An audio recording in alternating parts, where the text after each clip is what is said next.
Hey guys, how's it going? Welcome to another poker vlog. I got an exciting announcement to make. I'm heading to Vegas. Now you're gonna notice this vlog's quality maybe isn't as good as usual, and that's because I'm trying to pump this video out as soon as I can. My flight's in like 3 hours. I'm rushing to get everything done. There's not gonna be any fancy intros or anything because I'm short on time, but I hope you guys enjoy the vlog anyway. Alright, we are gonna start the vlog off with a GTO hand breakdown. This is where I will evaluate my play using GTO Wizard. I pick up pocket 10s in under the gun +2 and open the action to $50.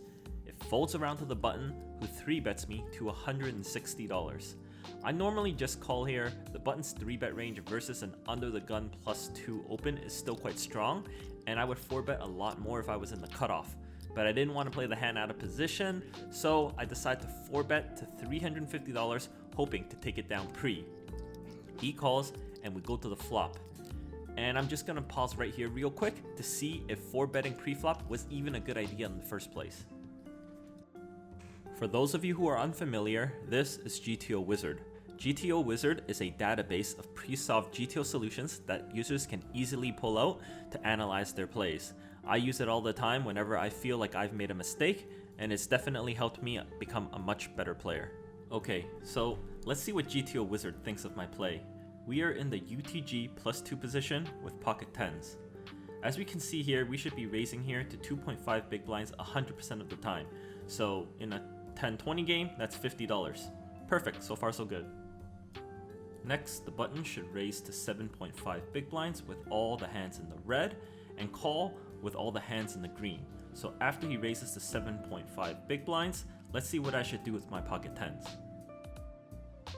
As we can see here, the solver wants me to fold 54% of the time, call 42% of the time, and 4-bet to 20 big blinds about 4% of the time. I do have a small disclaimer to put here. These solvers were used using the assumption of 5% rake and 4 big blinds max. So the solutions will be slightly off because I'm playing in Niagara, and Niagara takes session fee and not rake. So if we were to adjust for this no rake game, we would actually fold a bit less and call/raise slightly more than the solver recommends. So I did 4-bet to 17.5 big blinds, a little less than the solver recommendation. This is an adjustment I've made because a lot of times when players are facing a 4-bet, the decisions are pretty inelastic. This means the size of my raise doesn't really matter too much. If they're going to fold to a $400 raise, they're most likely also going to fold to a $350 raise. The fact that the solver recommends this play at any frequency at all means that it is not a negative EV play. And to verify that, I will just switch this over to the EV view, and we can see right here that the decision of all 3 of these actions are 0 EV. So going back to the hand, the flop comes 8-7-6, 2 spades and 1 heart. This is not a good flop for my range. Generally, the 3-better would like to see an ace or a king on the flop. If the 8 was an ace, I would bet this flop 100% of the time. Even though I should check here a majority of the time, I know that betting here at a small frequency is not bad. But here's where I make a huge mistake. I bet $325. This is roughly a 40% pot size bet, which is way too big. I should have bet 250 here. And now, the button puts the pedal to the metal. All in. This is actually a tough decision because my 4-bet range mainly consists of aces, kings, queens, and ace-king. Jacks and 10s would mainly just call pre-flop. By him jamming, he should know that he's only gonna get ace-king to fold, and if I did have a hand like aces, kings, or queens, I'm just never folding. So this tells me he either has aces or another monster like set or straight. He doesn't really have too many flush draws here besides a couple of ace-high flush draws, because he should know that I'm never folding too many hands, and when you have 0 fold equity, it's just better to call with your draws. This is a very close decision, and I think it could go either way. If I had the 10 of spades, I would probably just call here, but in the end, I just felt like I was behind and I needed to hit a 9 or a 10 for a total of 6 outs to win, so I reluctantly just fold. Okay, so let's just quickly use GTO Wizard to evaluate my play post-flop. So Villain calls my 4-bet, and the flop was 8-7-6. We can see here that with pocket 10s, it should be a check here 87% of the time, and bet 25% pot 13% of the time. If I had a hand like aces, which what I was trying to rep, I should be betting a lot more often, 53% of the time. After I bet, Villain's supposed to jam with hands like aces with the ace of spades, ace 5 of spades, and 5-6, bottom pair with an up and down straight draw. The solver wants to just call with all sets here to strengthen the calling range of the button, so when button does jam, GTO says I should always call with 10s. In fact, folding 10s here was a huge mistake because the EV difference of calling and folding here is over 25 big blinds. Wow. So I initially thought the two decisions here would be much closer, and I think I'm going to remember this spot for next time. I hope you guys enjoyed that analysis using GTO Wizard. If so, let me know and I'll do more in the future. If you want to start using GTO Wizard yourself to start crushing games, you can use the link in the description to get 10% off. It would also help support the channel and I would really appreciate it. Now, let's move on to the next hand. I get dealt the best hand in Hold'em, pocket aces. MP opens for $55, the big blind, a recreational regular here, calls, and I 3-bet $300. MP folds, and the big blind actually calls. We go heads up to the flop. The flop comes 7-6 deuce rainbow, which is a decent flop for us, and he checks. As I said before, he's a recreational player, he's super wide, he's a calling station, and he's capable of making moves. With that in mind, I bet $300 to get a 7, 6, or straight draw to call, and he indeed makes the call. The turn is a 6 of hearts, which isn't great, but it's not too bad either. He checks, and while I can definitely keep betting for value, I think checking back is better since I can under-rep my hand and make him bluff if the river misses his straight draw, and he can definitely have a 6 here too. The river's 8 of hearts, and he quickly puts me all in for $1,420. For the second time this session, I'm put into a tough spot. His bet is very polarizing as he either has a set, straight, or a backdoor flush. Or he's full of it and he's got nothing, a bluff. This is where I would normally fold if I don't have the ace of hearts and call if I do. But against this specific player that likes to spaz out sometimes, I end up trusting my gut and making the hero call, and he shows me the bad news. He's got ace 9 of hearts.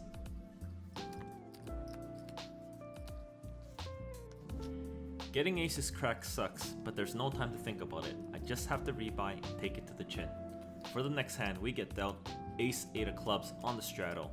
UTG opens 50, MP, cut off, and button all call, and I defend my straddle as well. We're gonna head to the flop 4 ways. The flop comes queen, jack, 4, 2 clubs and 1 heart. I check my option to the initial raiser, and he c-bets 125. Everyone else folds. I got the nut flush draw here, so I'm not gonna fold. And since he bet into 3 people, his range should be pretty strong here, so I just call. The turn is the 8 of diamonds, and I check. He bets 275. Now I did improve the bottom pair, and even though I'm sure it's no good right now, I can still hit an 8, an ace, or a club to take the lead, so I just call. The river's a jack of spades, and I don't think bluffing here is too wise. He has a minimum of a queen here, all the draws bricked, and I feel like he's gonna be in a bluff catching mode, so I decide to just check and give up. He checks back, and he shows us king queen for top pair. I couldn't win a hand all day, so I just decided to go to my hotel and rest up early. Even though it was a short session, I'm down $3,800. It's a bad day for me overall, but at least this view makes me feel a little bit better.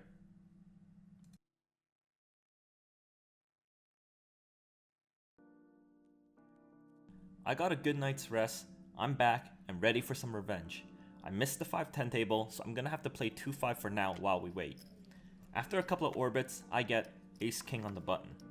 UTG +1 opens to a big size of $30, and the low jack and hijack both call. I definitely want to put in a raise here with a premium like ace-king, so I 3-bet to $140. UTG +1 is unimpressed. He decides to fight back and 4-bets to $400. It folds around back to me.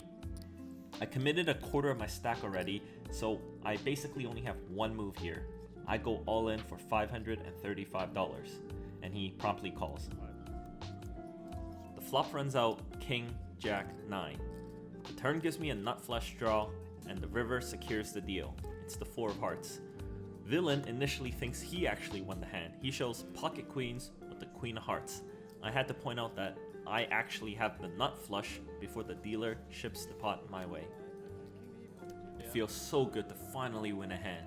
Soon after, I get ace king once again in MP. UTG limps, UTG +1 opens to 20, and I 3-bet him to 65. The action folds around back to UTG +1, and he makes the call. We go to the flop, heads up. The flop is 8-8-6, 2 hearts. He checks, and I c-bet 50. He calls, and we go to the turn.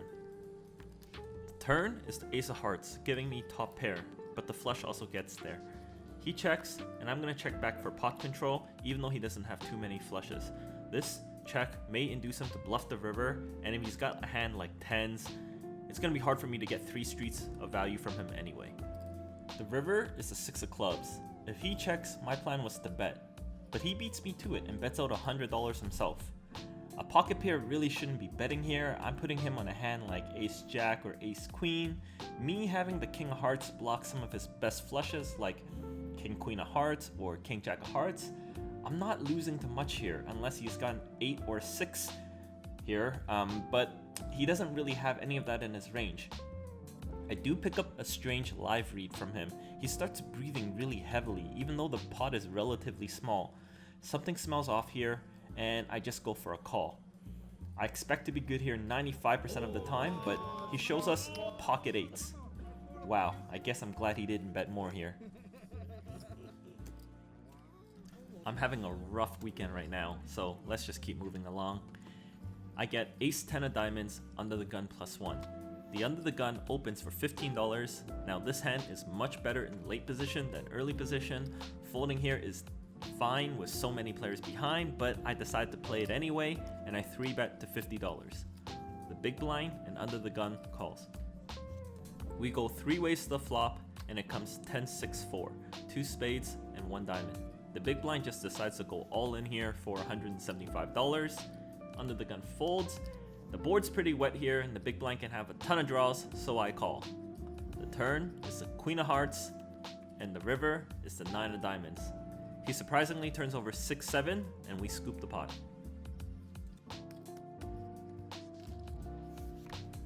The next hand really has me scratching my head. I have king jack of clubs on the big blind. MP limps 5, the button makes it 20, and the small blind calls. I got a strong hand here, so I 3-bet to $80. It folds around back to the small blind, and he decides to 4-bet me to 300 after flatting the 20.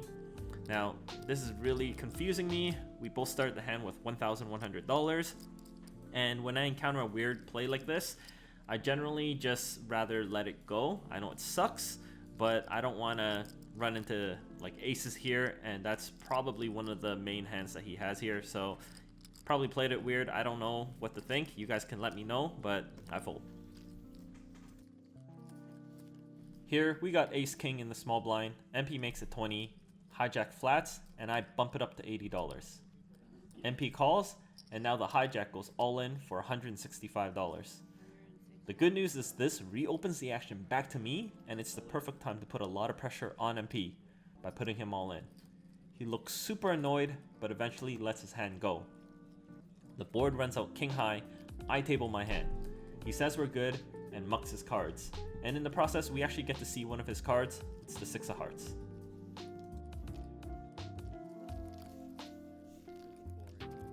We're finally gaining some traction, so let's see if we can keep it up. Next, I get 6s in the small blind.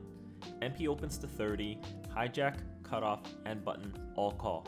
I'm getting a great price here, so I call too. We head to the flop 5 ways. The flop is amazing. It comes queen, 6, 4, 2 diamonds, and 1 spade. We got middle set. I check in, hoping one of these guys decide to take a shot at it, and the MP decides to c-bet to 100. It folds back to me, and I think here is the perfect time to go for a check raise. I can potentially have a lot of draws, and if he's got top pair or better here, he shouldn't be going anywhere. I raise it up to 225. Unfortunately, doesn't seem like he has anything. He quickly throws his cards away and we win the pot.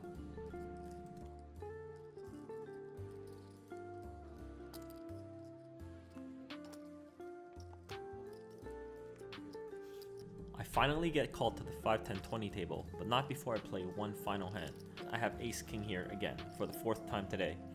Under the gun opens to 15, under the gun +1, 3 bets to $55, MP calls to $55, and here I 4-bet to 170. And it doesn't take long for them to all fold. I pick up a nice little pot before moving tables. Alright, so bad news. I actually didn't realize that my phone was low on batteries, so I couldn't record the majority of hands after switching tables. I did manage to catch about the last hour of play, but there was really only one interesting hand, so I'm only going to talk about this one hand, and we're going to end the vlog here, unfortunately. So I'm pretty even right now on the table, and at this point I'm only down about $100, and then we get into this interesting hand here.